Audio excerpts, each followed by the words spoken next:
سب سے پہلے ہماری ڈیوٹی ہے کہ ہم اس میں پوری طرح کوشش کریں اور کنٹریبیوٹ کریں، اور پھر اللہ سے دعا مانگیں کہ اللہ یہ جو 3 کروڑ لوگ تقریباً متاثر ہیں ان کی مدد کر۔ پچھلی باری جو ہم نے ٹیلی تھون کیا تھا اس نے سارے ریکارڈز توڑ دیے تھے، ہم نے 5 ارب روپے سے زیادہ اکٹھا کیا، اور یہ جو ٹیلی تھون ہے اس سے میں امید رکھتا ہوں کہ ہم اپنا پچھلا ریکارڈ توڑیں گے۔ آج میں نے ثانیہ نشتر کو دعوت دی ہے کہ ثانیہ نشتر ہیڈ کر رہی ہیں جو ہمارے 2 فنڈز جا رہے ہیں، جو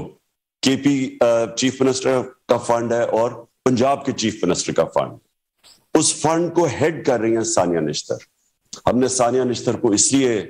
چوز کیا اس بڑے چیلنج کے لیے کیونکہ انہوں نے جو کووڈ-19 دنیا میں جو تباہی مچائی تھی اس نے، اس دوران پاکستان کا جو احساس پروگرام تھا جو ہم نے اس وقت لے کے آئے تھے متاثرین کے، جو اس وقت بہت لوگ متاثر ہوئے جب ایک دم لاک ڈاؤن لگ گیا، دنیا میں بھی ساری ٹریڈ ختم ہو گئی، تو اس سے جو لوگ متاثر تھے اس کے لیے ہم نے ایک اسپیشل پروگرام لے کے آئے تھے احساس کا۔ اور مجھے بڑا فخر ہے کہ پاکستان کا جو احساس کا پروگرام تھا وہ ورلڈ بینک اور دنیا نے سمجھا کہ انہوں نے بھی اکنالج کیا کہ دنیا کے ٹاپ